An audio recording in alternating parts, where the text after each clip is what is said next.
Let's start. So we're talking about free energy, breakthrough technology, ancient advanced technology, civilizations that left behind technology that we don't even understand today, but recognize as technology from the effects that we have witnessed that happen around these ancient devices and ancient ruins. So in this presentation, we will cover the following.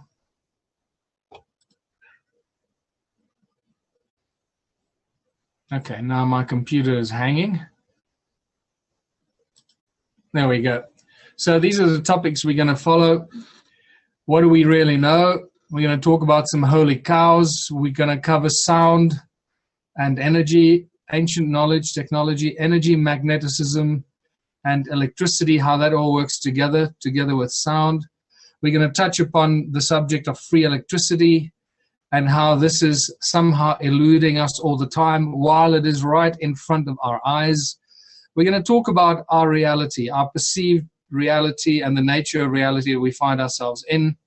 And then we're going to discuss the earth, ball or flat, and take this into an interesting discussion. And I can tell you that it is not what many people think. And then finally, stretching the boundaries of our open minds as far as we believe we can, and see how far how open our minds really are. A good friend of mine that has passed on, Andy, used to say that having an open mind is like being pregnant. You can't be half pregnant. Either you are or you're not. So I'd like to remind everybody, those that claim they have an open mind, you need to keep that mind as widely open as possible all the time, and be prepared to bring in new knowledge and new information that yesterday we may have thought was completely ridiculous and insane. So let's carry on. First thing I want to start off with, excuse me. Remember that everything we've been told is a lie. When I first heard the statement many years ago, I scoffed at it, and I couldn't understand how anybody could make such a ridiculous statement. Today, not only do I embrace it wholeheartedly, but I'm discovering new areas of my life, of our existence, of our reality every day, and often many times a day, that we previously completely misunderstood because of the lies that we've been sold and told throughout our lives from the earliest memory. So everything we've been told about our lives, our planets, our history, science, technology, health, biology, genetics, the universe, the creation, the money system, everything we've been told is a lie. And we have to go back and open Pandora's box to discover how it all fits together and why things look so, not only look, but feel and are so confusing in this world we find ourselves today. So I'll start off with the three holy cows of our education system that I like to just fire out, three of the hotly debated topics that many people still somehow arm wrestle, and they don't realize that we've moved way beyond that point. We're not even on the same page. We're not even in the same book. We've left that book, and we're in a whole different era of research and discovery. And these holy cows are: humans evolved out of apes, nothing can travel faster than the speed of light, and energy cannot be created or destroyed. It can only be converted from one form to another. Now, that last holy cow is a very interesting one, and that comes with a bunch of considerations.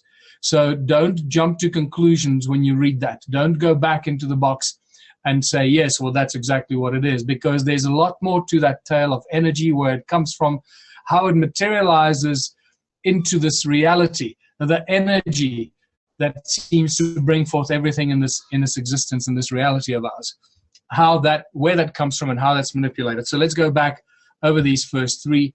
The theory of evolution is a long gone, forgotten idea. And the Darwinian theory of evolution that's been forced down our throats has been dispelled, has been shown to be completely inaccurate.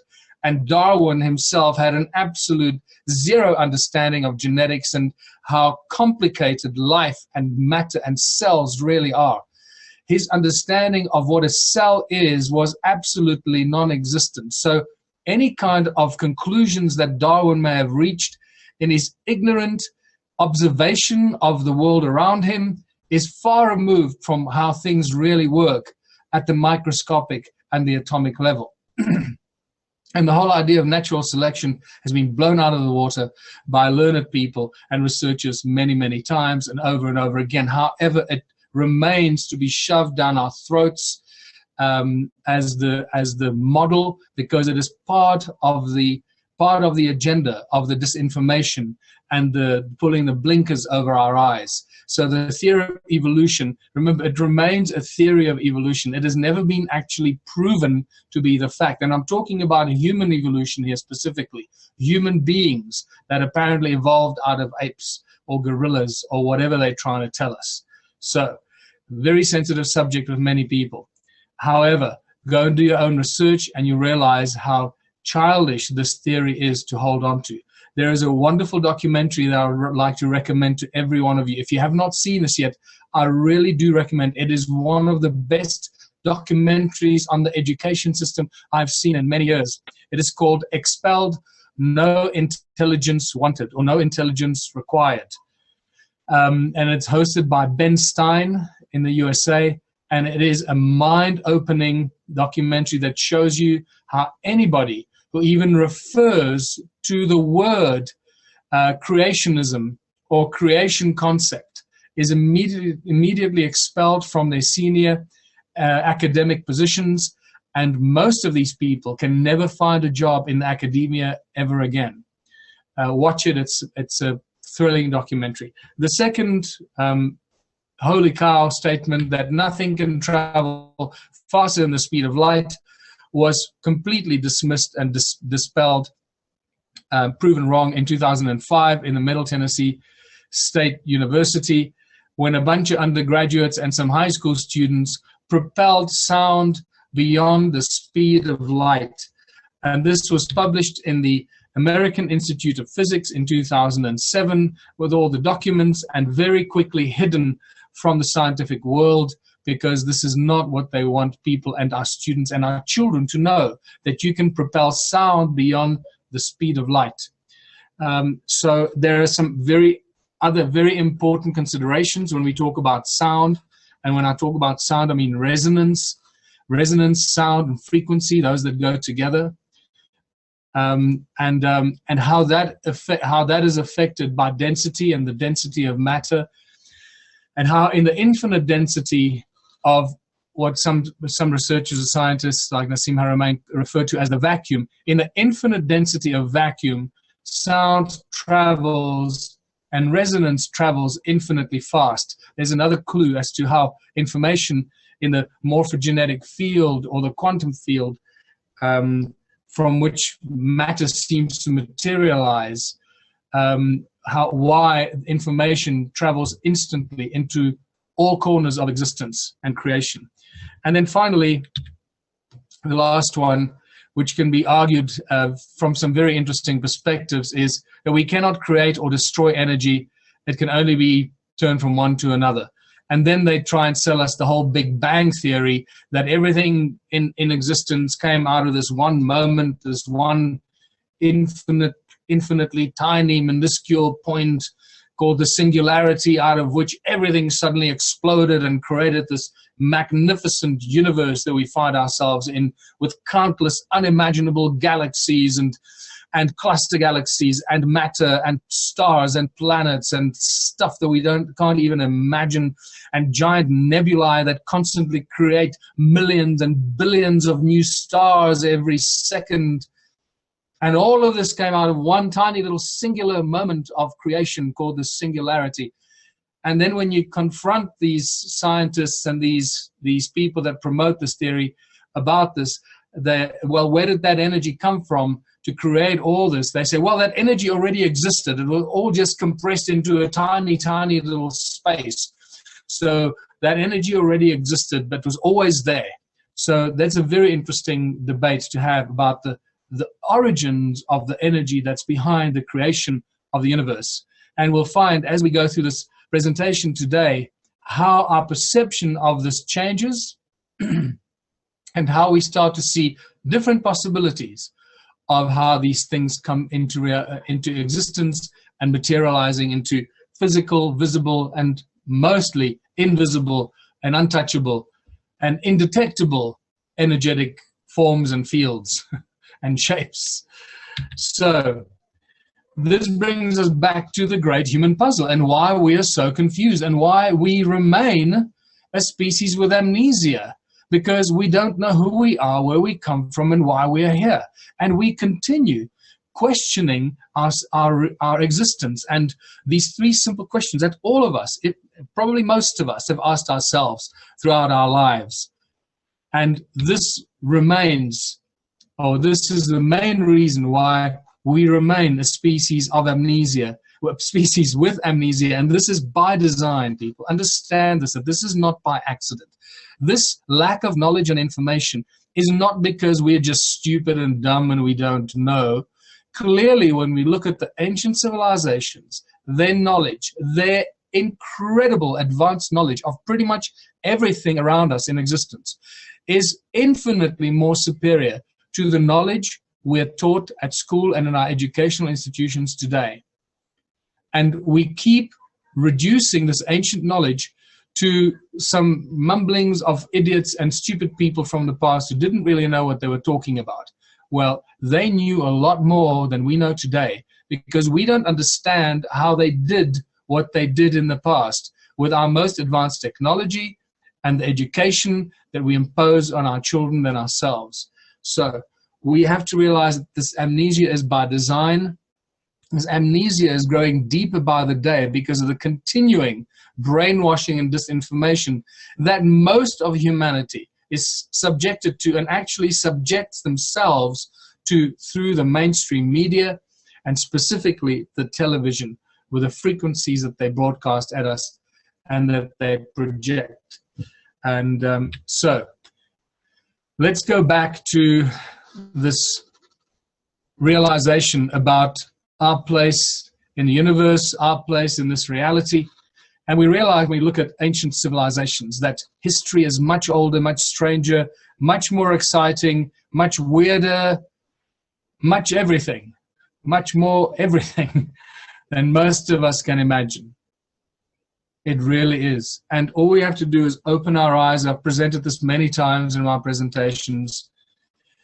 All you got to do is, for example, look at how the evidence of giants on Earth has been removed.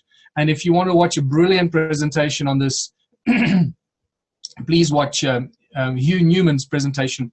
It's online on the giants and how the Smithsonian, especially for the last 150 years, has been behind very meticulously removing all evidence of giants around the world.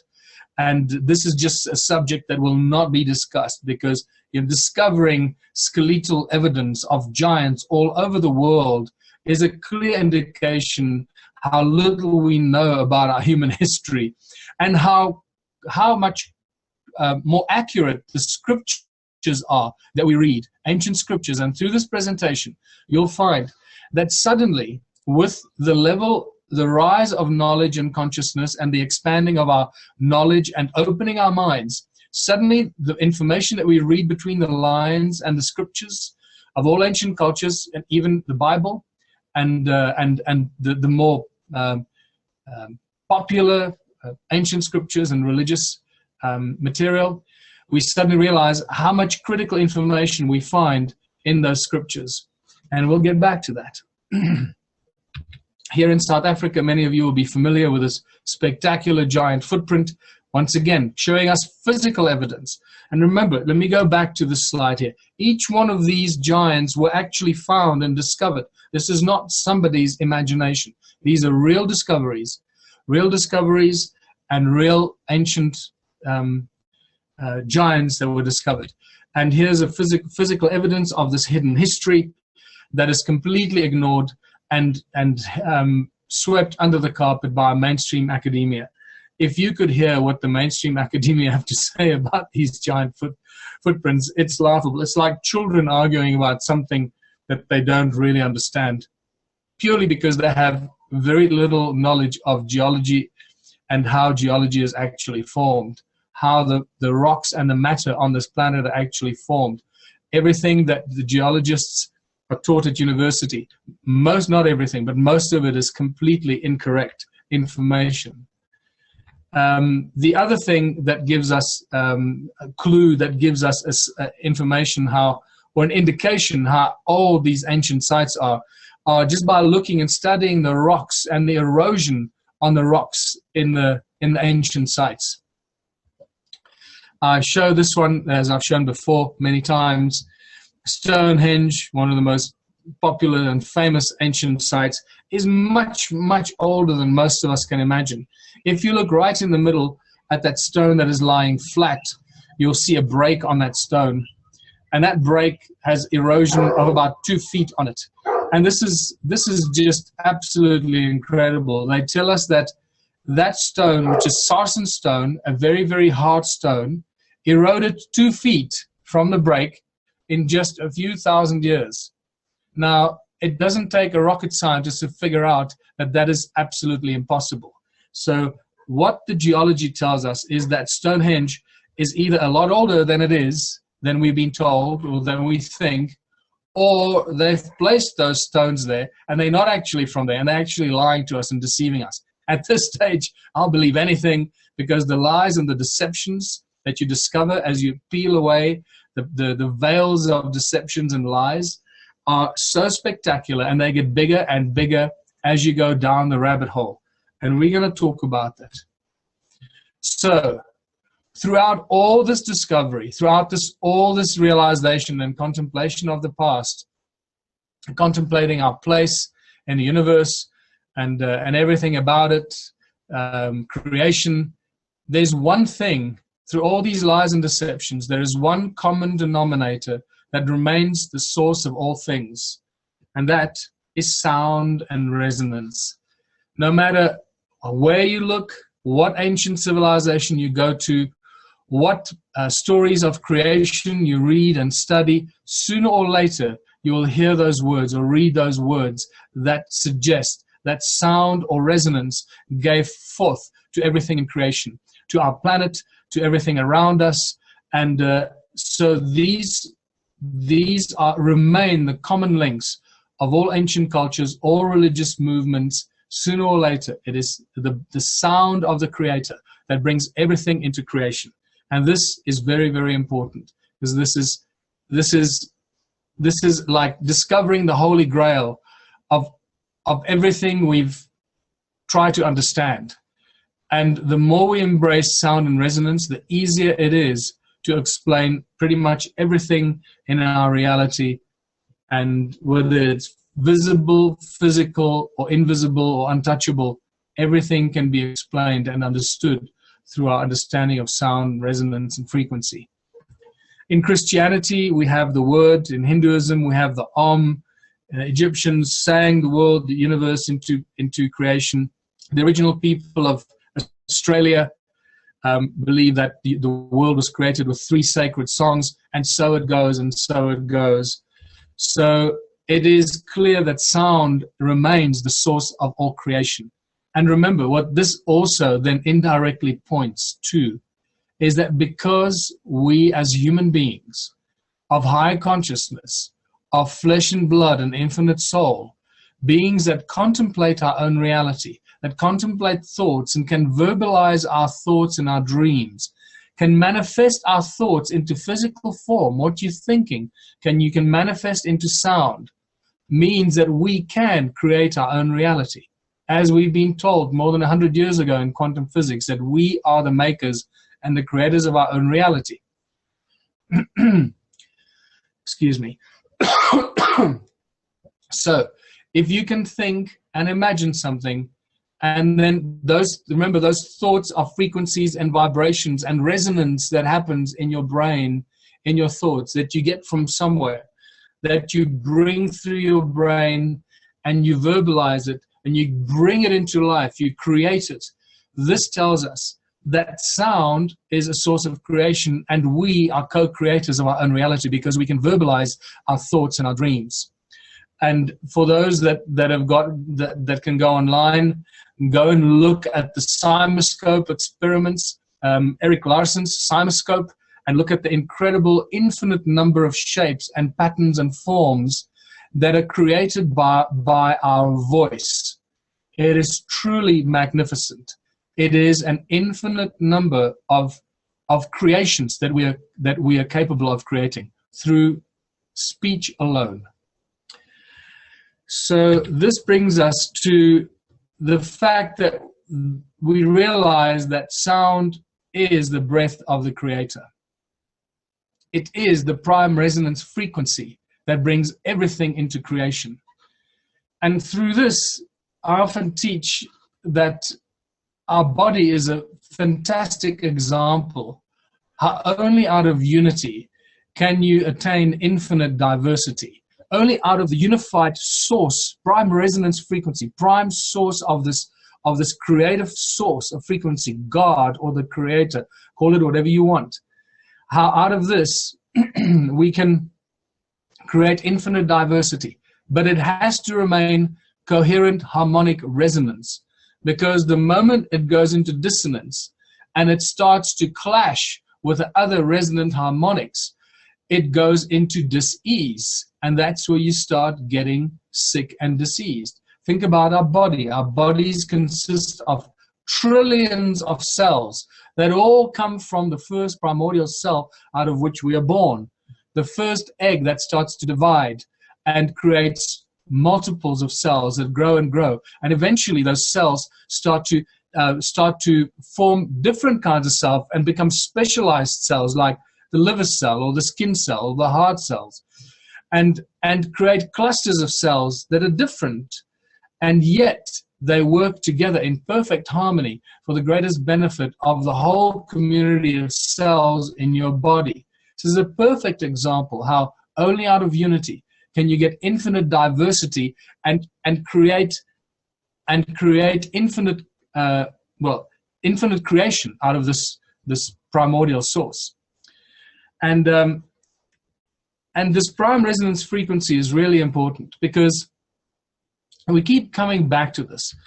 In Star Trek, we hear all the time about the prime directive, and somehow the prime directive was something that you cannot breach. You cannot breach the prime directive. Well, what is the prime directive that Star Trek keeps talking about? I believe it is the breath of God, this prime resonance frequency of the Creator, of everything in creation.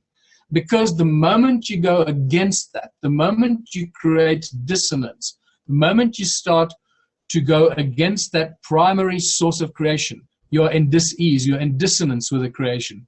And immediately you'll start to destroy yourself and destroy everything in your physical form, and probably non-physical form too.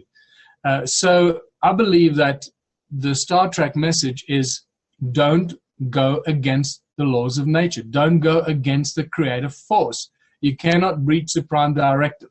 And the consequence of breaching the prime directive is you will destroy yourself. The moment you go against that very powerful source code, it will destroy you. You will get sick and you will die. And this is what I believe is happening in the world today. Those conscious people that are working together, working to find solutions for our planet, working to find solutions for our social structure, like the Ubuntu movement and other brilliant movements out there that are doing incredible work in uniting people, sharing knowledge and information, but providing a new way out without conflict, without violence, without resistance, without fighting anyone or opposing anyone, just creating a new alternative, a new reality. This is critical. So we do not create dis-ease or dissonance. We remain in harmonic resonance with everything in creation, but we utilize the tools that have enslaved us to actually liberate us from this mental physical and spiritual enslavement that we've been trapped in for so long. So it's very important to recognize this and understand that we do not want to breach the Prime Directive. We want to now start working. There's been enough violence and death and destruction for so many millennia. Now we're reaching a stage in our human consciousness where we realize those are not solutions. We're not going to solve any problems like that. So for those people that have been following my work with the Ubuntu movement, this is very important. The problems, the solutions to our problems are going to be solved by creating a new alternative without no conflict or resistance or violence. And once that new alternative has been created, everyone will simply follow it. And the old system and the old way will simply die away and disappear. So, very important to realize this, that sound is a precursor to the electromagnetic universe. Sound starts, the resonance, rumbles, everything comes into creation, and out of that sound are generated magnetic fields. And that those magnetic fields then give rise to the electromagnetic universe. So there's a beautiful natural order of things and a sequence of events that we'll talk about later. So many people talk about the electromagnetic universe and the galaxies and all this, how it all works together. And also for the brilliant work of David Talbot and his colleagues that work on the electric universe, showing very clearly that our universe is not filled with nuclear explosions and stars are nuclear exploding, nuclear reactors, just also absolute lies and nonsense. That the stars are actually electric phenomenon, electromagnetic phenomena, and nothing to do with nuclear fission or fusion and nuclear furnaces. And even the electromagnetic universe and the electric universe will look at how that comes into reality through the sound and the magnetic effects that sound creates. So sound inspires religious symbols. What's really important, what I mentioned right up front before we started, the ancient, when I was looking actually at Neil's logo, the logo of Portal of Ascension, if you look at that logo, you'll see another beautiful circle with these incredible images in it. And those images are sacred geometric images that are connected to the torus shape, the magnetic fields that come out of sound and resonance, and the sacred geometry that comes out of those fields and those shapes, out of the sound. The sacred geometry that comes out of sound and magnetism. Now, ancient religious movements, or ancient civilizations, and the religious groups, the Christians and all those that go back from Islam, Christianity, Judaism, all use these symbols extensively in ancient times. Their floors are covered with these sacred geometry symbols that come from sound resonance, from cymatics and magneticism, magnetic field shapes. So the floors are covered with it, the walls are covered with it, the ceilings are covered with it. The doorways take on the shapes of some of these magnetic field shapes and structures, and the cymatic pattern structures, shapes, should I say. And you realize that these people have known about this for thousands of years. They've known this, and they've captured it in images in their secret societies, because you know who these people were. These are all part of the secret societies that have been manipulating humanity for so long.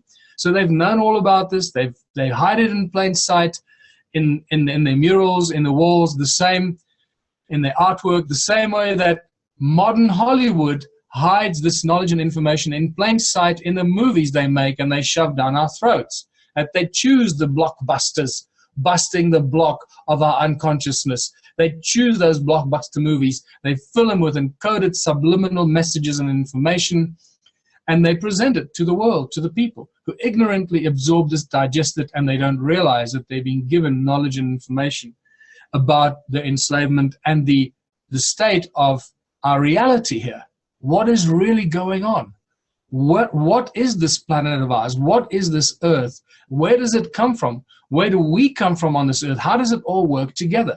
And you'll find that the answers to this are getting more and more mysterious and more fascinating. And this is way beyond just, the many ET discussions and channelings and ET contacts and ET abductions and all that kind of information that has been shared over millennia. This is a whole nother expose that is happening here. So cymatics and sound inspires religious symbols, right? Remember, sound isn't just a wave, and resonance isn't just a wave on a whiteboard. It's a three-dimensional effect that happens and goes in all directions. Or it can be channeled. It can be focused in one direction, but generally it moves out in this reality. It moves out in all directions, like this image here, three-dimensional sound bubble. But when you drill into some of these cymatic three-dimensional sound bubbles, this is what you find, this perfect cross in a circle. Sound, the source of matter, the source of reality, of our reality. And this is what the ancient religious movements knew. They understood the sound was a source of everything and our reality here, and they encoded it, once again, hidden in plain sight. Hide the cross in a circle, in your logos, in your symbols, shoving it in our faces. Let's go through what sound and resonance actually do, just a quick list, and then we'll go through some of them. First of all, by now you should all know that sound levitates. In ancient times, in modern times, we're showing it more and more. Scientists all over the world are doing this in their labs now. But I must tell you that the way they're levitating with sound today is a deception, because this is not how they used to levitate with sound in ancient times. And the reason they're releasing this sound levitation to the world, and you can get videos of it everywhere, is because you'll never be able to use this technique to levitate very heavy stones, 1,000-ton, granite block. Or Edley Skalnin could not have done this with his giant blocks at Coral Castle, some of which I believe weighed up to 90 tons. He could not have done this with this kind of sound levitation. This is a very different way that they use in ancient times. Sound boils water. Sound creates light. Sound creates DNA. Sound heals and destroys pathogens. As we mentioned already, sound moves beyond the speed of light. And then we discover this thing called hypersound and Caesar technology as opposed to laser technology. Sound can make things invisible. Sound energizes the water that we drink, without which that water would be dead. And sound energizes the air that we breathe, without which energy the air that we breathe would not sustain us, and we would suffocate and die. And as we said before, sound is a precursor to electromagnetism and to the electromagnetic universe. Ancient civilizations knew all of this, and they understood sound and frequency, and they used it as a source of energy and a tool in ways that we are now really starting to understand in much greater detail. Sound and frequency was used to control and manipulate humanity for thousands of years. This is not something new. Remember, the ancients didn't waste their time on insignificant carvings and depictions. They carved significant things because they were hiding the information in plain sight, showing what they're doing to the people in ancient times. And we're still seeing those depictions today. So we clearly understand now that the pineal gland is a frequency receptor in the middle of our brain. It's like our third eye. It contains the same internal organs, the rods and cones, and many other internal structures that is virtually identical to the eye except the lens. And it is basically a frequency receiver and a frequency transmitter that has been manipulated, that we can no longer use to give us ESP or allow us to communicate with ESP. However, on that note, what I thought of the other day is many people that claim to have had contact with ETs and abducted and whatever, they always say that they communicate with the ETs telepathically. So that made me realize that if these people can communicate with the ETs telepathically, we should be able to communicate with each other telepathically. Surely that's, it's not a one-sided argument. It's got to go both ways. So maybe there's a lot more to this pineal gland than we realize, and maybe we can actually use our pineal gland, but we just forgotten how to do it, or we don't have the right frequencies. We can't generate the right frequencies with our thoughts and with our minds. Maybe our consciousness has been suppressed so low that we cannot generate those high frequencies to activate our pineal gland. And some of these people that claim to have had contact and communication with ETs that communicate with them telepathically, maybe it's the ETs that are actually projecting the frequency into those people to activate their pineal gland. So for that moment, they can communicate with them. And when they go, that ability just disappears again. Who knows? That's just an idea that I'm throwing out at you.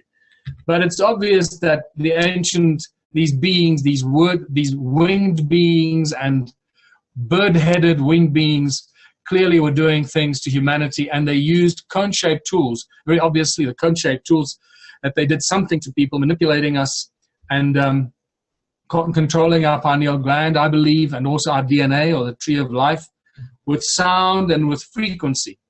And this control has not just been happening over thousands of years ago, but it happens today. It continues today through our TV, radio, cell phones, and especially Wi-Fi.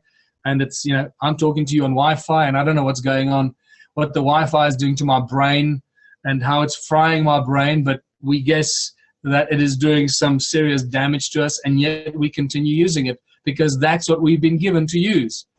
I believe that we can use our consciousness to override this. I believe that you internally can create the energy fields, and if you manifest it with your thoughts and you say it, we can generate those energy fields to neutralize the negative effects of all this electrosmog, all these frequencies that have been designed to manipulate us, to control our minds. It starts within us. Remember, we are the creators of our own reality, and therefore we should be able to neutralize these frequencies that are used to control us as well. What's important to note those six cone shapes on the NBC logo pointing to the middle. And it seems that I'll come back to those cone shapes that are there just in a little while. Sound. Let's talk about sound as a tool and technology. Clearly, the Egyptians used the Ankh, which is a sound resonating device. The Ankh was used for healing, and we know from people that have done extensive research into Egyptology that the Egyptians were regrowing organs, they were regrowing limbs, they were doing incredible things in Egypt in their sound healing chambers that have been destroyed. Only parts of them remain, and they're very difficult to put together for those that haven't really got the knowledge and information about this, so who haven't been to those sites and actually witnessed it. So from those that have done a lot of research into it, they tell us that the Egyptians used sound in the healing chambers to do incredible things. In the Native American culture, they show us the medicine wheel as a symbol for healing and curing diseases. Clearly, once again, going back to the source of creation, recognizing that sound is the source of all things, and with sound you can heal and cure everything imaginable. Royal Raymond Rife, as most of you should know by now, and already was called the man who found a cure for all disease, with his universal telescope that could see living viruses and living bacteria, which an electron microscope cannot do, not even today. And he could actually manipulate and see what happens to these bacteria when exposed to different frequencies, and find its prime resonant frequency, which destroys the bacteria, or frequencies that create a dissonant frequency that then destroys the pathogen, whether it's a bacterium or a virus. And I saw his book, which is in a library in Sedona, Arizona, and this is his handwritten book in which he actually writes down the frequencies and the cures for many of the diseases that he treated. His life is really a wonderful example how we truly can cure all disease with sound and resonance, sound frequency. But he's not the only guy that has done it. He's the most famous person, I guess, in recent times that has done it. But very recently, these are just more of his handwritten notes. This one talks about tuberculosis and how to cure tuberculosis and what the frequencies are. Very recently, exactly the same incredible results were found and demonstrated by this guy here, Anthony Holland. Anthony Holland, who did an incredible TED talk, and I recommend you go and look at his TED talk. In 2011, I believe it was, where he shows how he found the frequencies, and he tells us those frequencies are between 100,000 and 300,000 hertz, and those frequencies basically kill cancer cells. And he shows you on video that they captured when those frequencies, when those cancer cells, all kinds of cancer cells that were exposed to his specific frequencies, and how those cancer cells simply disintegrate and are destroyed without destroying any of the living tissue or other little microscopic organisms that are swimming around in your body and in your body, I guess, around the cancer cells. How everything remains completely unaffected, and yet the cancer cell is destroyed. So all to do with sound and resonance and frequency. And obviously, the Ark of the Covenant is a great example of ancient advanced technology in gold and in communication, and with a mercy seat on top of the Ark of the Covenant, when God says to Moses or to Aaron, put the mercy seat, Moses, I think, put the mercy seat between the cherubim and sit on the mercy seat, and I will talk to you from there and tell you what to tell the Israelites. So clearly we're dealing with a communication device of some sort. And also remember that the Ark of the Covenant brought down the walls of Jericho with a blast of a trumpet and a shout. The walls came tumbling down. So we're dealing with some resonance. They walked with the Ark around the walls for several days, putting out some sort of low subsonic frequency that destabilized the stones, and then put out some sort of electromagnetic pulse, just like in Ocean's 11, that put out all the lights in Las Vegas. Same kind of thing. With a blast of a trumpet and a shout, the walls came tumbling down, all to do with sound and resonance, and the Ark of the Covenant was clearly such a device that did something like that. Here are some of the more recent levitation experiments that have been done, levitating things between two sound sources in a laboratory. You can go online and look at many videos that have been loaded recently about sound that levitates. And then we go back to 1888 and John Keely, who truly was one of those incredible people that even predates Nikola Tesla. And the incredible things John Keely was doing with sound, also levitating, drilling precision holes into very hard rock, pulverizing rock into the finest dust powder within minutes, where today we struggle to do that with very basic, ridiculous mechanical technology, with rolling metal balls and in steel drums to get the rock in the mines, for example, to break down the rocks of iron, the rocks that contain the gold or the platinum, to break it down into a fine powder that they can extract these materials from. John Keely was doing this within minutes with sound and resonance in 1888 already. Peter Davey from New Zealand was boiling water with sound. You can watch his videos as well. I don't want to spend too much time on this because those that have watched older presentations of mine will know this. It has been speaking about this for many years now. And remember that sound creates light. God said, let there be light. It's the sound of the Creator that creates the electromagnetic fields that bring forth light. And light is an effect of the electromagnetic spectrum. So, very simply, and remember, and sorry, this brings us to sonoluminescence, something that just recently has been really spoken about, and more experiments are done with this, where you take a round spherical ball filled with water, like this one here, and you expose it to a certain frequency. And what happens in the middle, it's known as star in a jar. It's called sonoluminescence. And that sound frequency creates a very bright light to come out of the center of that water ball.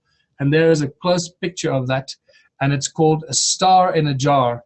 And the descriptions that you hear from some of the academics about this are completely inaccurate. They keep talking about fusion and fission and nuclear reactions and stuff like that. It's all to do with sound and resonance and magnetic effects.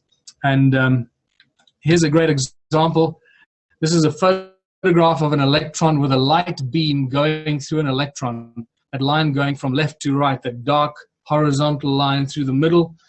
Well, what can you see? You can't see an electron. What you can see are some waves. You're seeing like waves in a puddle. When you throw a stone in a pond, the waves that are moving away from the center. That's what you see. And you realize that an electron is not a physical object.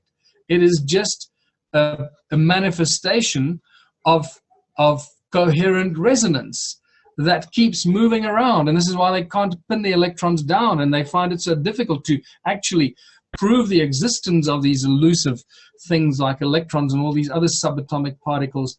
And this is a very clear indication that an electron is just a manifestation of sound and resonance, coherent resonance, with those beautiful waves emanating from the core of the electron.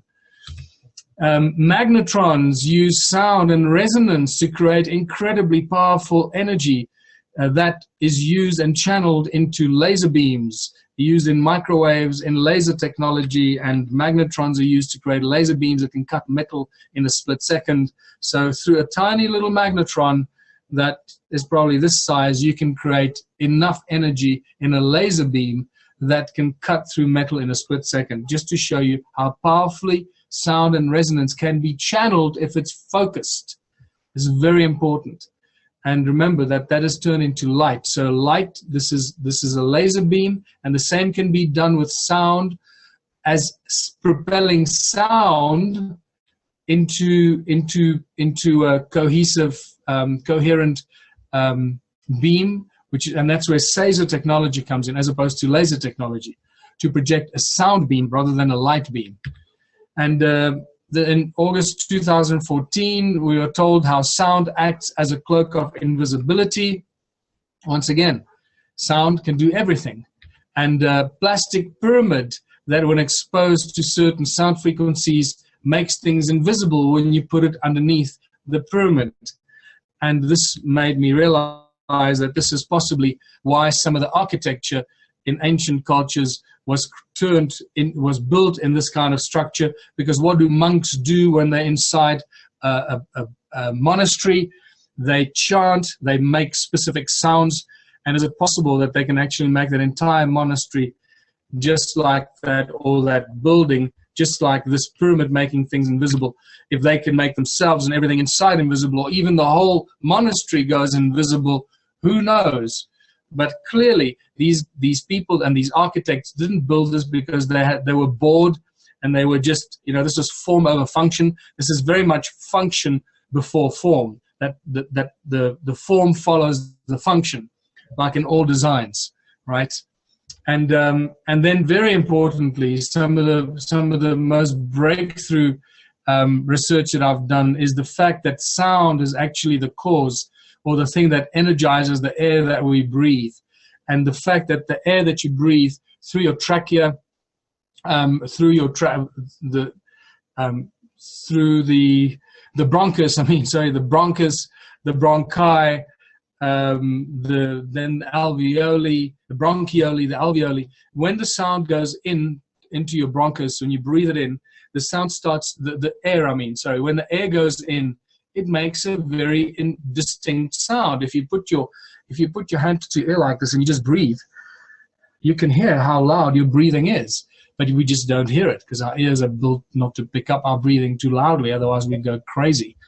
So what happens is, as you breathe in, the air moves into your lungs, and because it keeps going into smaller and smaller orifices and passages, the air keeps speeding up and speeding up. And so does the sound frequency that comes with the air. The sound the air makes keeps speeding up and speeding up, so that by the time the air that you breathe reaches your lungs, the alveoli that are wrapped around by the arteries in your lungs, the sound is probably traveling faster than the speed of light.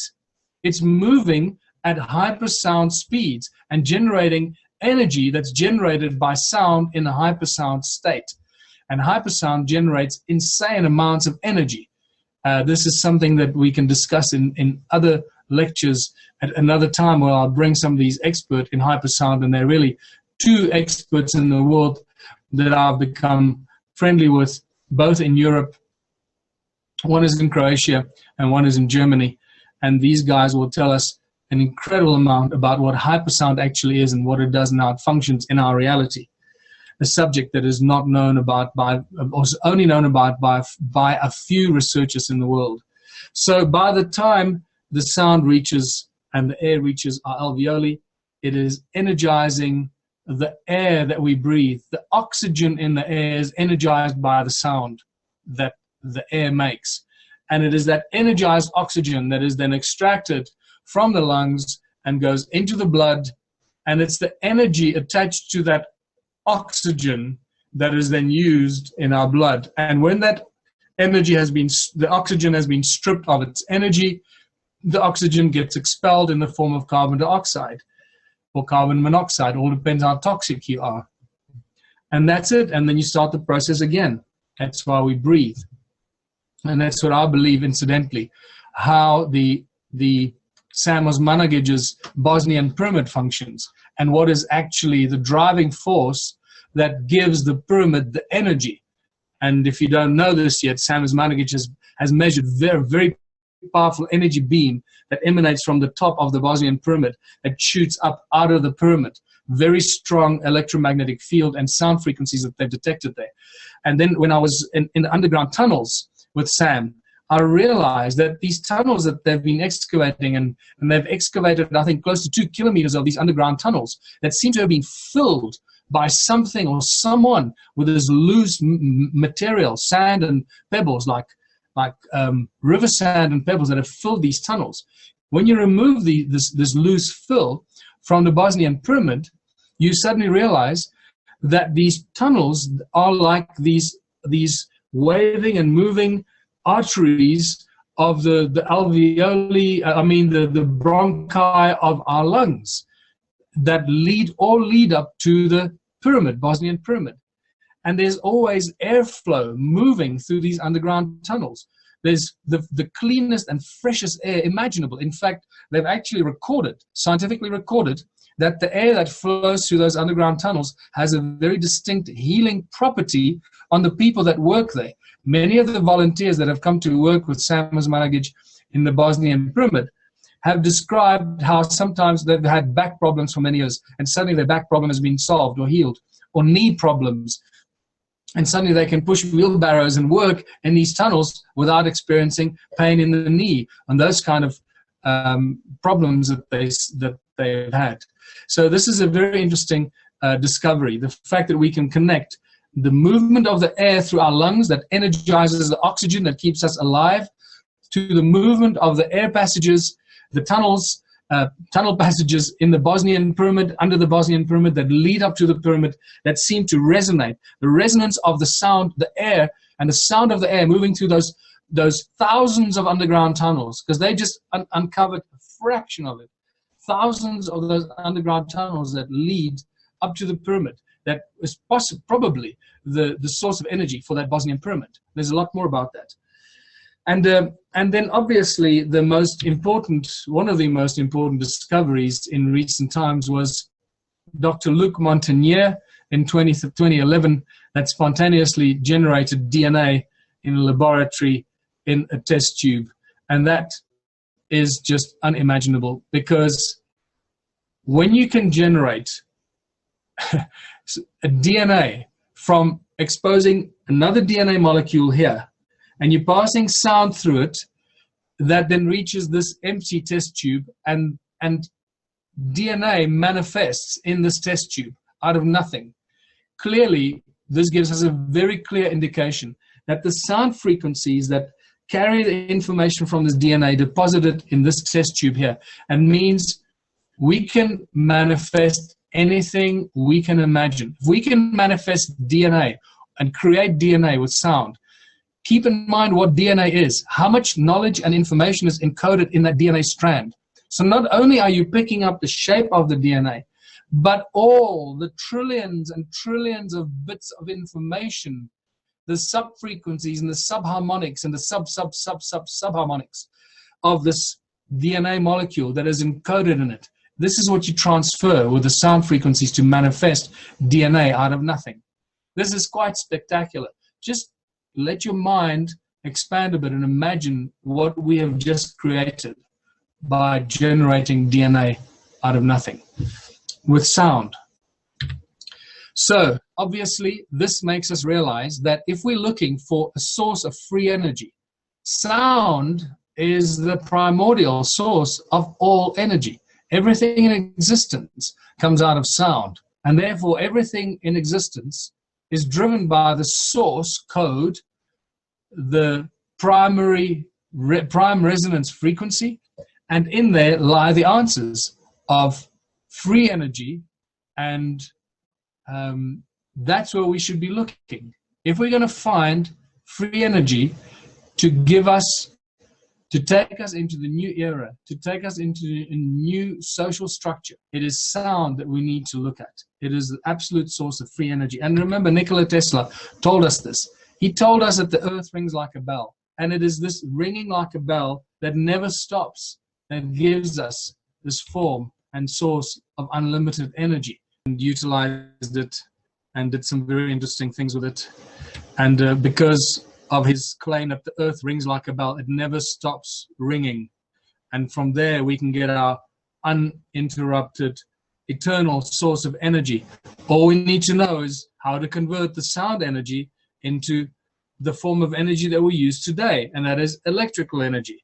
So remember, now that we know this and we realize this, we realize that it's the sound of the earth that creates the magnetic fields, and not the so-called molten inner core that creates the magnetic fields. This is another lie and deception that we've been told.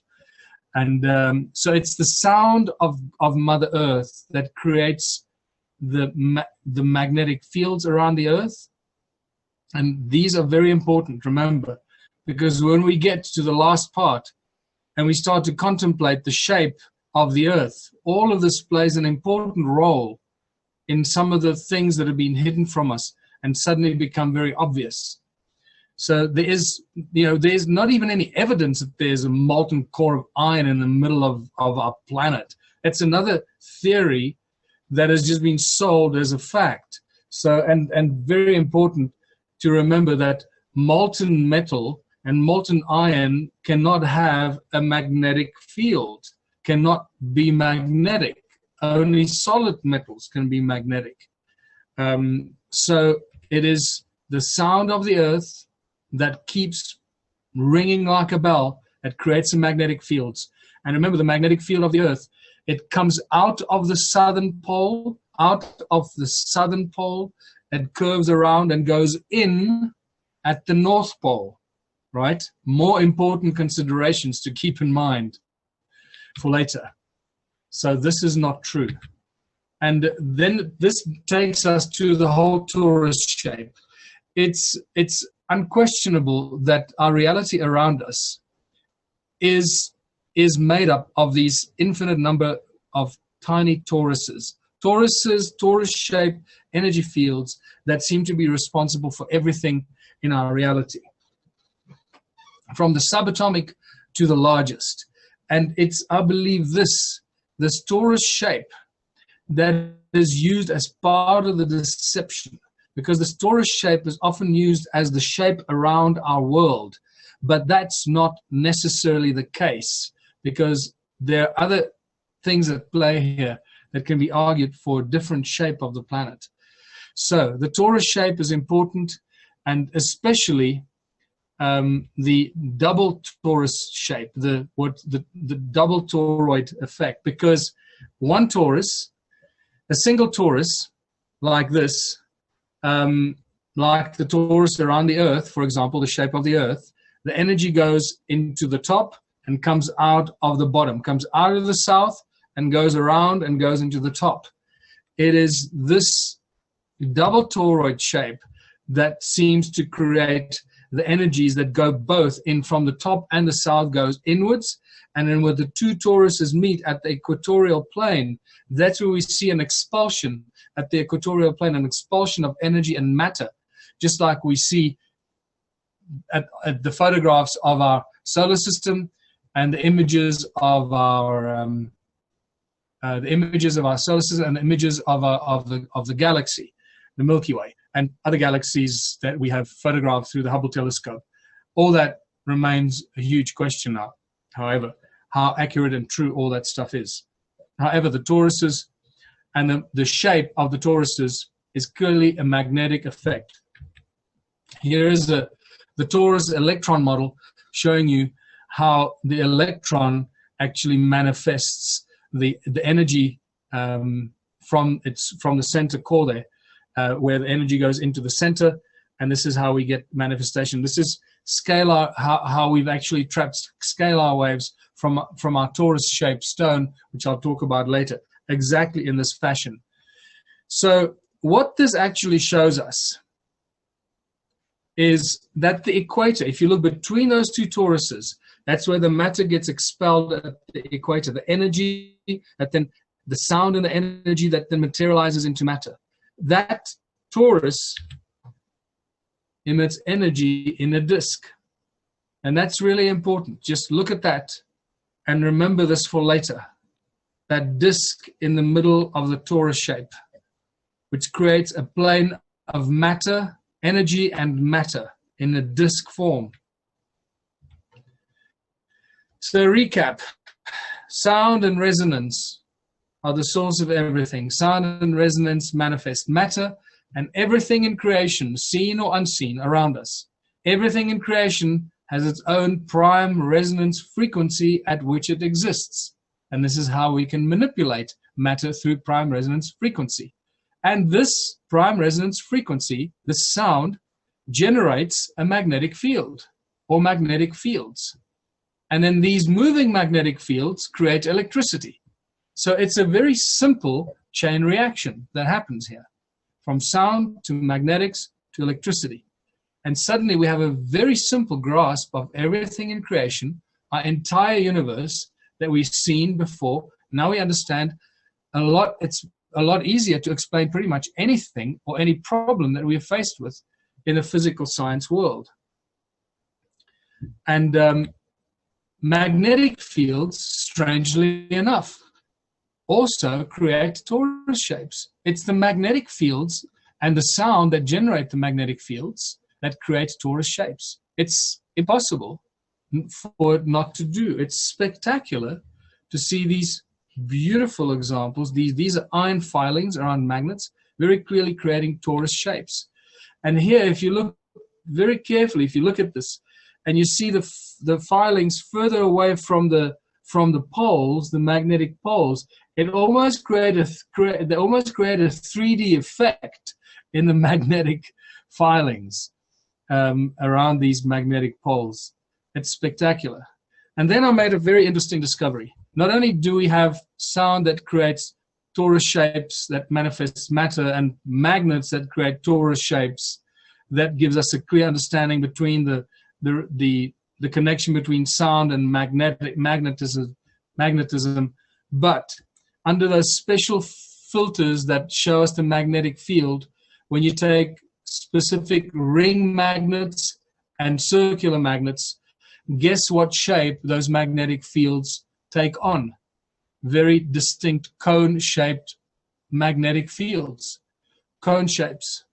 And this just blows my mind, because this comes back to my research in the ancient civilizations, in the stone circles, the tools, and the artifacts I've been collecting, cone-shaped tools throughout all of history, and remind us of this ancient bird-headed beings with a cone-shaped tool in his hand and some sort of magnetic device on its wrist with these cones pointing towards the middle, just like these magnetic fields show us here.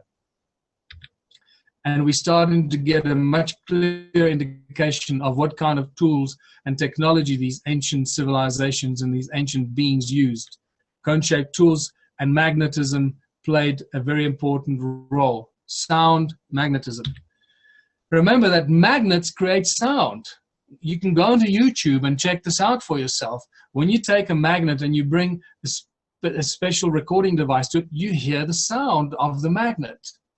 Well, obvious. Think about it.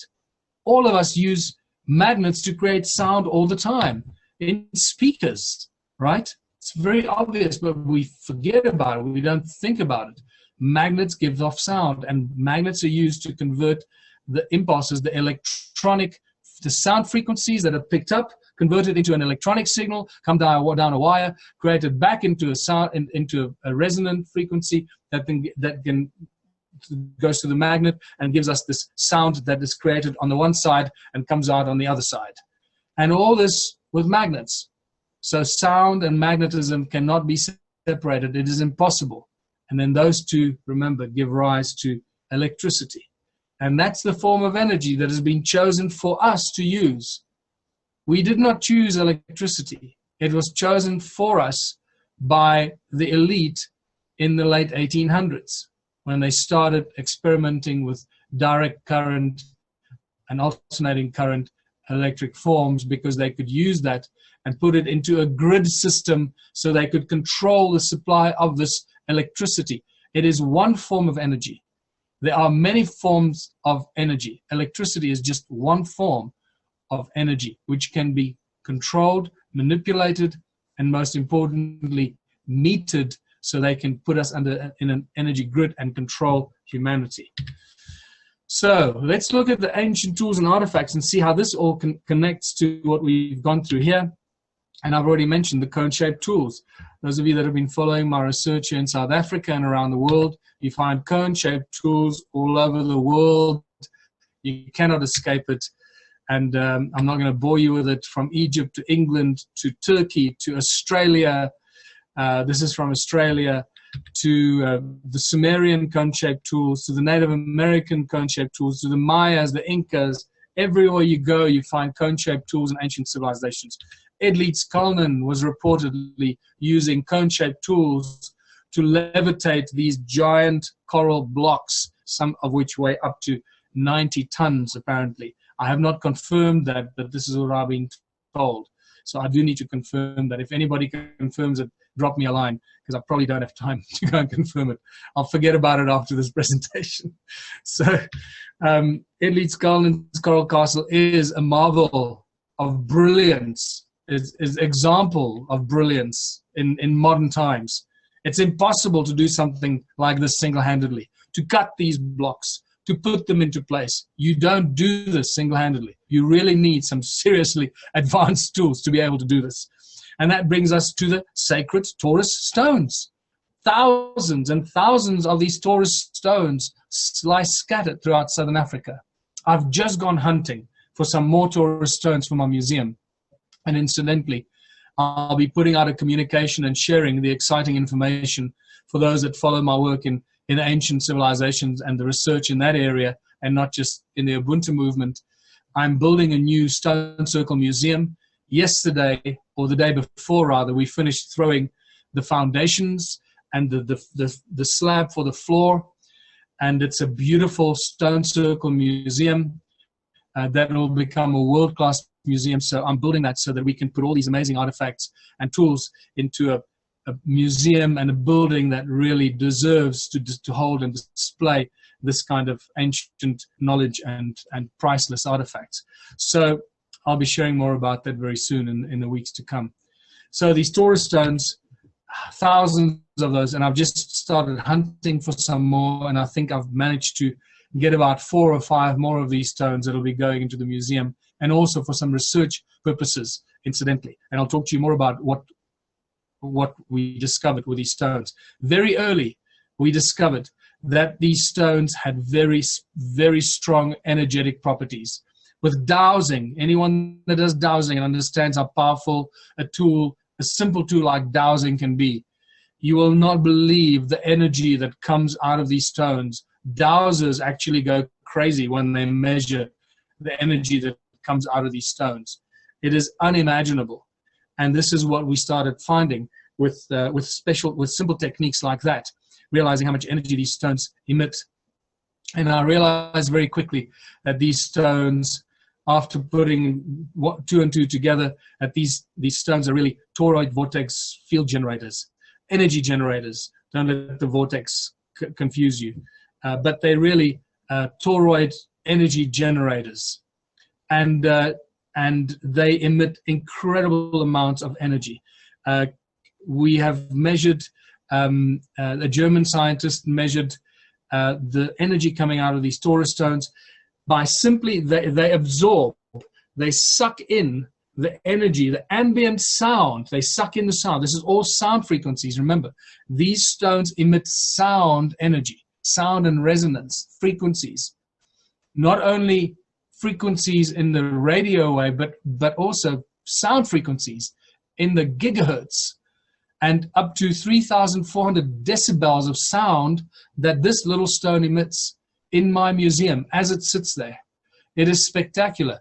And this is why some of the other stones and some of the precious tools and artifacts that I've collected have actually cracked and broken from being too close to these stones. Over a period of 1 year, I had a very special stone that's known as the Klarksdorp spheres. And this is where I'm going to talk briefly about those. One of my little Klarksdorp spheres, or the wonder stones, that are very mysterious origins. Nobody seems to know what they are, where they come from, but they come from the mines near Klarksdorp in South Africa. And they are very, very perfect shapes. And I completely forgot to put a picture of the Klarksdorp sphere in here, but I was given one for my museum. And after putting it on display in the museum, I left it on display, and after about 6 months, I came in one morning and this crack appeared in this beautiful stone, perfectly spherical stone. Some of the stones have these very precise patterns like a cricket ball or a baseball around the equator of the stone, and it's absolutely perfect. And the thing is that the stones are unquestionably man-made. They are not natural phenomena. They're made by some intelligent design or intelligent beings. And this is the big argument, obviously, where they come from, because they go back all the way to up to 3 billion years old. Some of these stones are, right? These Klarksdorp spheres or wonder stones. So I put my Klarksdorp sphere wonder stone on display, and 6 months later, it develops a crack. And I freaked out. I thought, what have I done? I've broken the stone. Obviously, suddenly it's my fault. The stone is, 1 billion years old, and I put it in my museum, and within 6 months it's broken.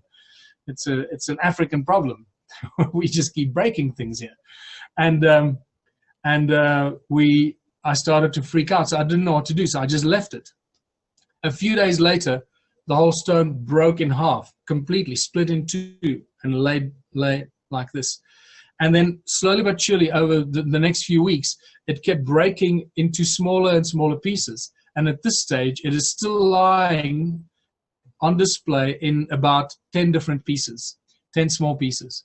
Something that survived 1 billion years, I bring it into my museum, and within a year, it breaks up into a number of fragments.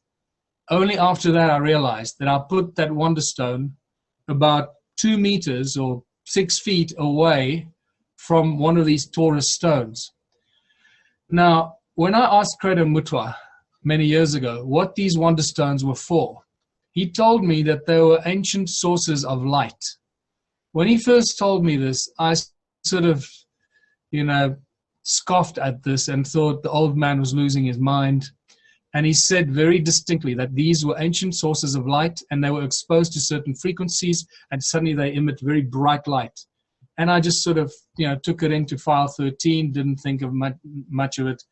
And then I realized that if you look at a light bulb, and someone's never seen a light bulb, and you say, look, if you put a certain frequency through that light bulb, because that's what electricity is, put a certain frequency through that light bulb, it's going to glow this beautiful, bright light. If you've never seen a light do this, you're not going to believe me. Well, the same goes for these Klarksdorp spheres. If you've never seen a bland stone, circular stone, suddenly come to light and give off brilliant light, you won't believe it.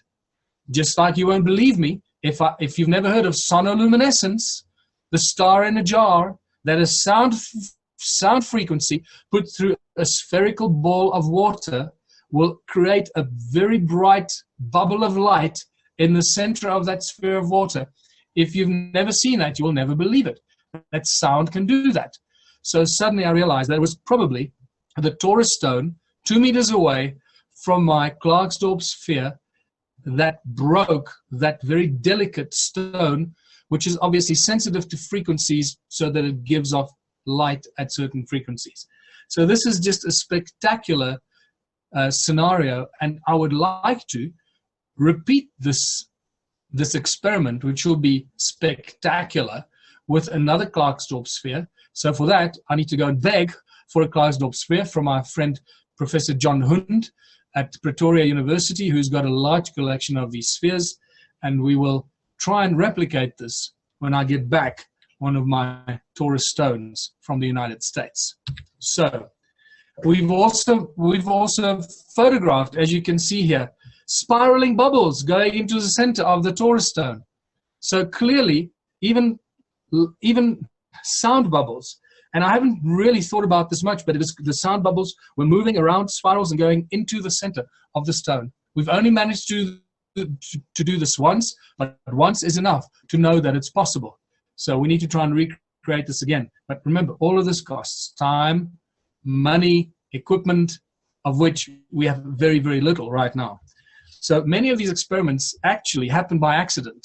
And it's just my ability to try and to put the events into context that has allowed me to figure out what's going on here. And for that, you need, I guess, a broad base of information to be able to reach conclusions that otherwise you would just look at it and go, oh, I don't know what's going on here. It's crazy, eh? Crazy world. So remember that this stone that you see, Nassim Haramein, I gave to Nassim in 2013, and it is this Taurus stone that crashed the TSA security system at Doha International Airport. I've got great stories about that in some of my presentations. I'm not going to bore you with that, but it reminded me that it was only in 2009 that the Caesar technology was introduced to the world, and we were told about a sonic boom in Caesar technology and how excited the military were, because obviously it's a technology that they could use extensively. Obviously, we know that they've been using it for a long time. We know that the ancients were using Caesar technology. The cone-shaped tools very clearly indicate that sound was used or was channeled into a beam, and I believe that our Taurus stones, in conjunction with some of these cone-shaped tools, may have played a role, may have been used together to create a Caesar beam that comes out of the front and the tip of these cone-shaped tools, probably the same way that Edleed Skalnin used two cone-shaped tools to levitate his giant stones at Coral Castle. So remember that we have rods and cones in our retina, in our eyes, and let's just go through this. Let's just be logical and analytical here, okay? Put aside the stuff they teach us at medical school because it's all rubbish. What they teach us, you know, in pretty much all the faculties through the education system that we go. Let's just look and observe what it is that's going on here. So we are capable of creating thoughts in our brains, in our minds. A thought that comes as a frequency from outside. Our brain somehow computes it, and we can think about it and speak it if we choose to. So we can speak our thoughts, manifest our thoughts into reality, because once we speak it, we create this cymatic effect that brings it into reality. So if we think about something, that frequency is already there in our brain. And our brain is connected to what? Our brain is connected to the optic nerve that comes to our eye, to the retina, and the optic nerve is connected to the rods and cones in our retina. So if we think of something, it's a frequency, it's a resonance, it's a thought that can be channeled from our brain through our optic nerve into the retina, and could possibly be used in ways like we speak words. We can also manifest something with our eyes through the rods and cones in our eyes. And there's a lens that can focus those frequencies that we emit from our eyes, and don't use the eyes only as incoming information, but also outgoing information, just like Caesar and laser technology can be used.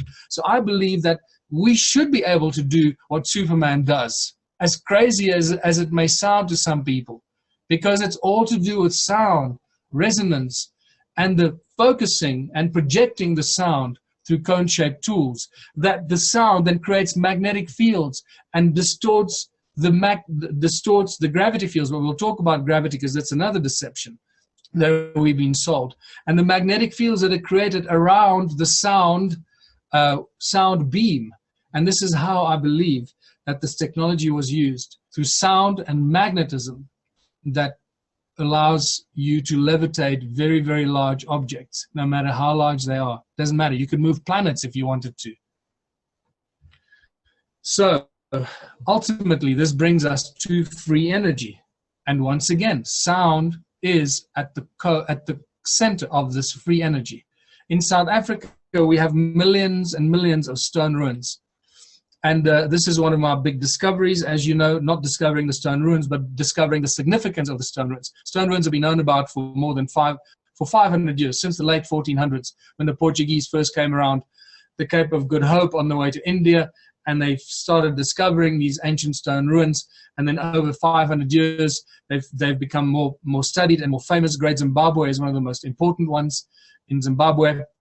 And remember that Great Zimbabwe is perfectly aligned with Adam's calendar, just south of it here in South Africa, and then north of Great Zimbabwe, exactly in a straight line from Adam's calendar, Great Zimbabwe ruins, to the Great Pyramid of Giza.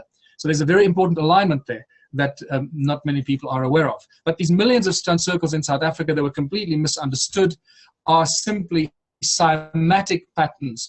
They are cymatic energy generating devices. The stones are packed along the cymatic pattern of the sound that comes out of the earth at that point. Remember, sound through a metal plate gives you perfect cymatic patterns of that specific frequency. So each one of these stone circles is just built on top of the shape of the sound that comes out of the earth. And what happens when you do that? The sound that comes out of the earth starts to resonate the stones. The stones are rich in silica, quartzite, and crystalline structure. And then the sound starts to resonate the quartz structure. The quartz structure starts to create magnetic fields, electromagnetic fields. The sound starts to move around the circle, starts to create a perpetual motion sound, because it's driven from within. It never stops. That sound keeps coming from the earth. So it drives the sound, and that sound that creates the magnetic fields, electromagnetic fields, then gives rise, the sound gives rise to electromagnetic fields. And if we know how to use this, we've got ourselves a perpetual, never-ending, infinite supply of energy. All we need to do is convert it to the kind of energy we use today. So once again, it starts with sound that manifests in these cymatic patterns in the millions of stone circles in South Africa. And we know this because we measured the sound frequencies. We measured the sound frequencies. We measured the electromagnetic fields that these sound frequencies create in these stone circles. We measured the loudness of it in decibels. It is spectacular how much sound and energy these stone circles give off. This particular stone circle gives off around 33.5 gigahertz, over 103 decibels out of specific stones. But the combined decibels that come out of these big stone circles is actually over 30,000 decibels. This, once again, was measured by a German scientist, expert in hypersound, that wrote to me and said he measured the frequencies, and it gives us over 30,000 decibels out of the giant stone circle. That is an unimaginable amount of sound energy coming out of there. And the electromagnetic fields, they are measured in 580 megahertz in this particular circle. But they seem to be going up and down based on the strength of the sound that comes out of the earth. So also we have these stone circles in the shapes of magnetrons. Now you can imagine if a tiny magnetron that creates a little bit of tiny magnetron that uses a resonant cavity and resonance to create this powerful energy that is used for laser technology. If a tiny magnetron can cut metal in a split second, and creates that amount of energy, just imagine how much energy a giant magnetron like that stone circle next to it, that magnetron-shaped stone circle, can create. We have thousands of these magnetron-like stone circles, and each one of these magnetron stone circles generates, probably based on 2 magnetron scientists that gave me the same kind of feedback, one of these giant magnetrons will generate more energy than all the power plants on Earth today. This is spectacular. So clearly we have an infinite source of free energy here, but we are not using it. And this is, once again, I need to call to all the scientists and the electrical engineers and those out-of-the-box thinkers who have resources and means to come and join me here and start doing some serious research into these energetic stone circles, because that's what we're dealing with. We have an infinite source of energy right here under our eyes and under our noses, and we're doing nothing with it. They're being destroyed by our governments, by our municipalities, by the roadworks, by the thousands every year. These stone circles are being destroyed. Adam's calendar is just a spectacular example of a free energy device, because it gives off even more energy than the millions of stone circles do. And remember that all the stone circles are connected by these channels, or used to be connected in ancient times. So in essence, we're looking at a huge energy grid, all connected, sharing this energy and putting it out somewhere, using it for something. That still remains the question. So Adam's calendar, it looks a little bit like this in its 3D reconstruction. The measurements that we took at Adam's calendar are spectacular.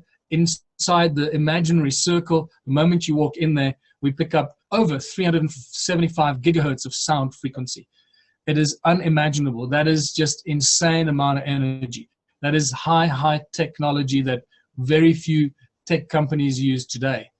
And the electromagnetic fields there that run at 1700 megahertz as a horizontal field, and 1800 megahertz higher than that, between the two calendar stones, between those two stones, the electromagnetic fields run higher, and they actually spiral out of the ground into the sky. So around the stones, the central stones, the energy runs horizontally, and between the stones, it runs vertically out of the ground into the sky. So it seems that we've got one of these, this torus interlink magnetic fields, and or something like this, that is like some sort of an active vortex or a portal, who knows for what.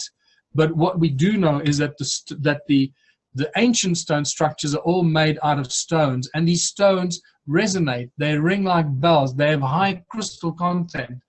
It's very difficult to find stones without crystalline content. Pretty much all stone on Earth has got crystalline, very high crystalline content, some up to 80–90% crystalline content. And quartz is pretty much 100% crystal, so in a specific form. So we have stones that ring like bells, high crystal content. We know that silica has memory, quartzite has memory, and it conducts light and sound. We use it in our most advanced technology today, in fiber optics. We use silicon-based technology in everything we do today at the highest level. And also we know that digital data can be stored in crystals. This information was shared, great new discovery, and very quickly hidden, because the computer industry certainly didn't want the people to know that in one crystal they can store trillions of terabytes of information, and they never have to buy another backup hard drive. And that information in the crystal is a lot more secure than in a backup hard drive. So clearly these ancient stone structures, that were not only energy devices using the crystalline structure in them, were doing all kinds of other things, also containing information in the crystalline structure. So I believe that these ancient structures are actually giant memory banks at the same time, probably holding all the information in the crystals inside these rocks, all the knowledge and information of all the history that's ever happened to those ancient stone structures. And not only that, we realize that because of sound being the source of energy and source of resonance, source of magnetic fields, and source of everything in creation, we suddenly realize that all these ancient structures, just like the millions of stone structures in South Africa, are actually just giant machines, giant energy devices, and they're activated by either sound and sometimes even light. So the stone circles in South Africa are very obviously activated by sound because of the cymatic pattern shapes. That's a dead giveaway.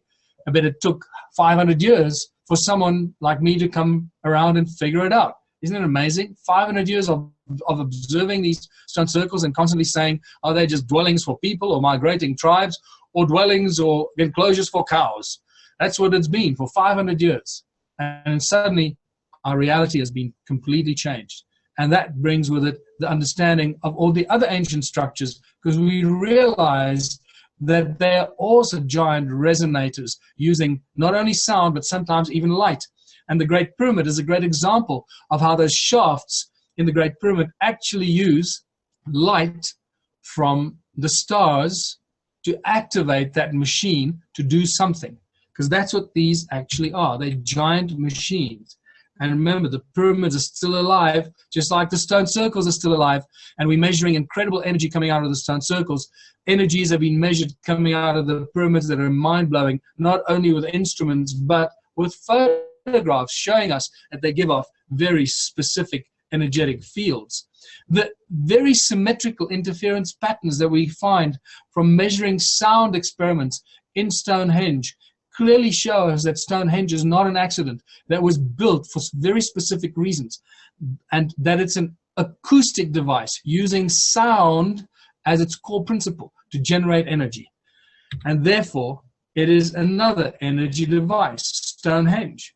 Very obvious. And you can go to all the ancient structures in India, you start looking at the ancient structures in the Incas and so forth. But where we find the most amazing breakthrough and understanding of how we've been manipulated as a species is when you start looking at some of the more esoteric information that we get. For example, a so-called crystal grid, or the energetic grid around the earth, that all these ancient structures are built upon very specific nodal points on this energetic grid, and not just thrown randomly around wherever these ancient cultures decided to build a pyramid or build that. They built it for very specific reasons on very specific energetic nodal points. And this is what we find very fascinating and very important in understanding how mysterious and how insane the history of this planet is. It is nothing like we imagine, nothing like our history books tell us. It is far removed from anyone's wildest imagination. And I think the wildest science fiction movies of our planet's history are not even close to how weird and amazing and probably torturous it was for some people, but also mind-blowing in what was really going on here. And here's a Sumerian tablet. There's its number, MS5103, and it talks about the creation of the world, and it refers to the Anunnaki, and An and Enlil and Enki, the so-called Sumerian Holy Trinity. And it says that in the distant days, those days after destinies had been decreed, after An and Enlil had set up the regulations for heaven and earth, Enki, the exalted knowing God, by the rules for heaven and earth, the fixed rules, he set up cities. So it seems to me like this clay tablet is telling us about the fixed rules, the fixed energetic grid, the fixed rules in heaven and on earth. So there seems to be some sort of an energetic grid in the sky that they talk about, and the energetic grid that it's mirrored on the surface of the earth. And according to that energetic grid, they put up the cities and the ancient structures on earth. Now, for those that have watched my previous presentations and workshops, I talk about my friend Paul Gravenstein here in South Africa that has actually measured and detected on many occasions now. I had a long discussion with Paul about 2 weeks ago again, and he shared even much more information with me now about this energetic grid in the sky. He basically says it's like a matrix. It's like a computer computer-generated kind of code. It consists of zeros and ones, some sort of an energetic binary code barrier in the sky that he measures up, and he says it's incredibly resilient. You cannot break it. He has tried to send up frequencies, because this guy generates frequencies and does amazing things. And he's tried to send up frequencies to try and break it, and he makes a small dent in it, but it immediately recreates itself. So there's definitely an energetic grid around us, up in the sky, in the heavens above, and an energetic grid on the ground below. And all these ancient structures are built on these energetic grids. And the temples in Egypt are no exception. And these are technology on a gigantic scale that we could not have imagined. And this was another interesting discovery that I made when I started looking at these, knowing that the stone circles in South Africa are energy devices, the pyramid is an energy device, and suddenly I started looking at the aerial shots of these temples in Egypt, only to realize that they make no sense as so-called temples where people come and worship and offer here to this god and make food offerings, and it's all absolute nonsense. Part of the deception has been going on for a long, long time, and that these temples are actually templates, and they're templates for giant energy circuits, just like we use today in our technology, except this was huge technology, silicon-based technology on a gigantic scale that we can't even imagine, because we don't have the technology to build it today. If you look at those temples in Egypt, and this one on the left here, which is from Persia, Persepolis, they make absolutely no sense whatsoever as dwellings or places of worship or temples, but they make absolute sense to those that build circuit boards. And I've had several discussions with circuit board designers and engineers, and they absolutely confirm and concur that these are ancient circuit boards on a gigantic scale. And not only circuit boards, but giant macro processors instead of microprocessors like this one here. Remember, it's all to do with silica, with quartz, silicon-based technology. The quartzite that resonates, sound, resonance, magnetic fields, energy generation, and the more of these ancient giant macro processors rather than microprocessors connected to a circuit board next to it. And the pyramids are no exception. And just like I mentioned that this pyramid probably works with a movement of water and resonance from under the earth, the Bosnian pyramid most certainly seems to work with a movement of air and the sound the air makes through the thousands of underground tunnels that move towards the Bosnian pyramid and create the energy that has been measured coming out the top.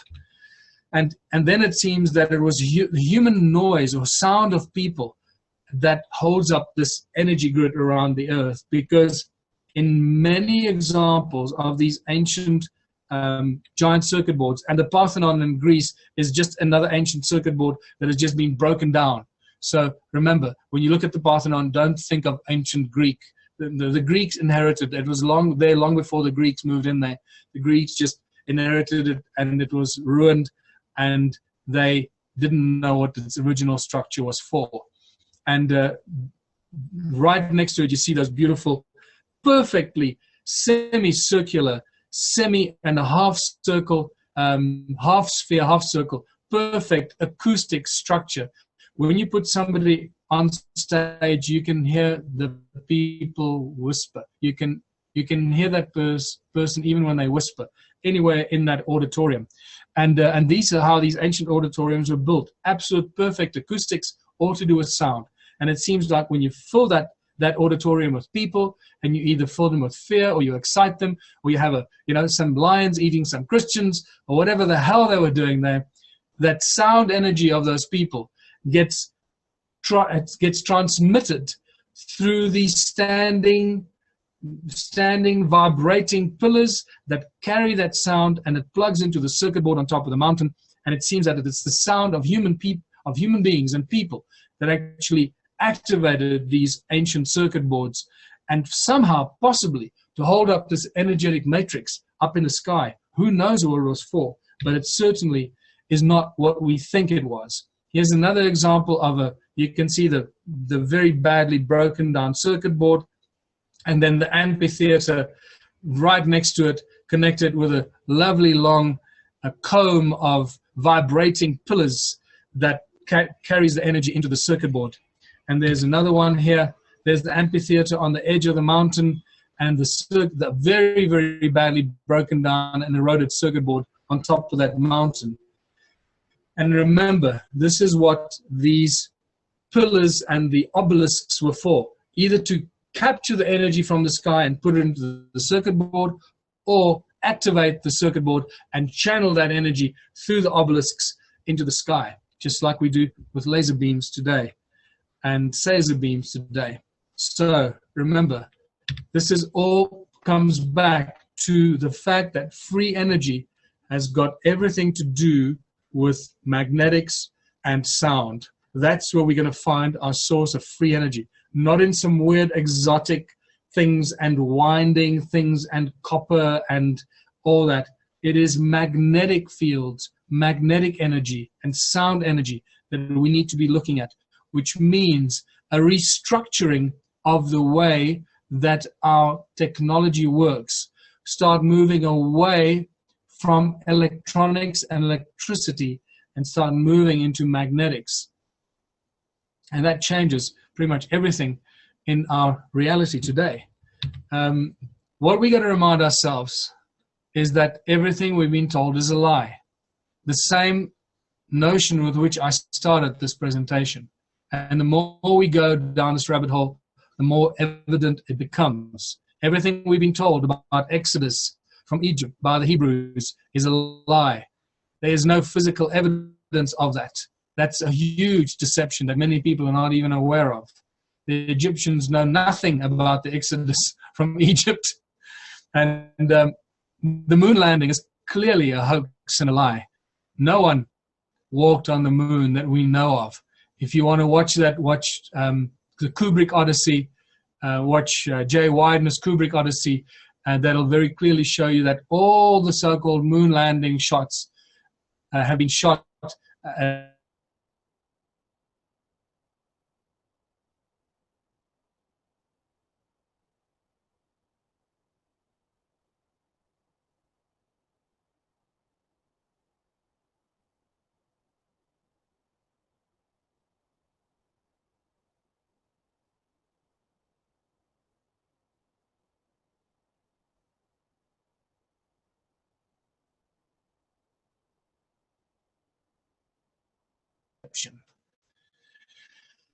So,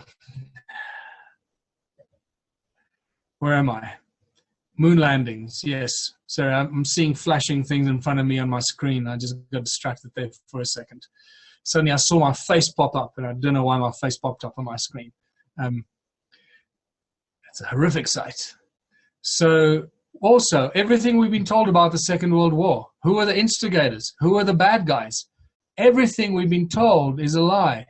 And when you start looking into it, you start to realize that Churchill played a far bigger role than most of us could have imagined in the aggressions and the crime and the unbelievable, inhumane activity that was committed during the Second World War. Churchill seems to be the real villain, and not necessarily the people that everyone has been pointing fingers at. Remember, history is written by the victors, and they can write the history books whichever way they choose to. And this is how it's been all along. And the victors, as you may know by now, are the global elite and the royal bloodlines that have been holding us hostage, enslaving us as humanity for so many thousands of years. But now we're waking up, and we're starting to understand this enslavement on so many levels. So it seems to me that if all the most recent events from the 9/11, from the moon landing, from the wars, the Second World War, the First World War, the Korean War, the Vietnam War, the Iraqi War, all these recent events, down to the Napoleonic Wars, to the ancient wars, what we actually know and don't know about Alexander the Great, how great he was for invading the world and killing and maiming and destroying people, how everything seems to be a false flag and manufactured and told by those who control the printing press, who control the media, who control the word of mouth of their time. And in ancient times, it was a certain group of people that controlled the knowledge and information that went out, and that knowledge and information was spread through the lands and to the people in the form and the way that they spread information in their day. In the 30s and the 40s, information was spread in a certain way through mostly radio. Then television came in, and suddenly television became the voice and the instrument of spreading information. Newspapers, obviously, since the turn of the century and before that already, newspapers were a main carrier of information and disinformation and a propaganda tool for those who control the printing press. So you realize that everything we've been told is a lie, and everything seems to have been stacked for thousands of years to keep eroding the truth and keep growing the lie, so much so that we don't even have the foggiest idea what the truth may be or how far away from the truth we are. Because the best way to tell a lie, as you may or may not know, is to stick as close to the truth, but weave in some very shady information. That then makes it very difficult to distinguish the truth from the lies. But sometimes the lies can be so big that we simply cannot believe that it's a lie. And that was the Goebbels propaganda machine. And just like the United States government propaganda machine is all about, the lies are so huge that people simply cannot believe it. I mean, 9/11, there's still people in the USA that believe that a bunch of Arabs hijacked some planes and flew them into the towers. It's insane. They do no research. They simply buy and swallow what they've been fed by the media. So now that we know that everything is a lie, it's quite possible that pretty much everything we've been told throughout our whole human history was a manufactured event to create a certain result, to have a certain result so they could then manipulate the people into doing certain things. And NASA are one of the biggest liars. The more you start studying NASA, you realize how they lie about pretty much everything. It is unbelievable. One of the greatest deceptions is that most of us believe that a picture of planet Earth has been taken from space. Well, to my horror, I realized quite recently that that is actually a lie. Not a single picture has ever been taken of planet Earth from space. This might come as a shock and horror to many people, but this is the absolute truth. It's called the blue marble, and the blue marble has gone through various stages. The first one taken in 1972, which is the most popular and the famous one, with Southern Africa, strangely enough, right at the center point. And the blue marble has taken on many shapes, and this is the guy that actually created the blue marble, a guy called Robert Simon. And he very proudly talks on his YouTube clips how he was given the task to create the perfect image of the ball Earth, of the planet, by using compilations of low Earth orbit images and compiling them together to create a complete image of what the Earth would look like from space. Okay? If you don't know this, please go and do your research, because now we're getting into the biggest lie of them all about NASA's space exploration and what's been going on right under our noses. And we're so dazzled and amazed by the lies because they're so big. We cannot imagine that somebody could possibly put together something so large and the lie that has been perpetuated on such a grand scale. So blue marble, Robert Simon, the creator of the image of our planet, which is a lie.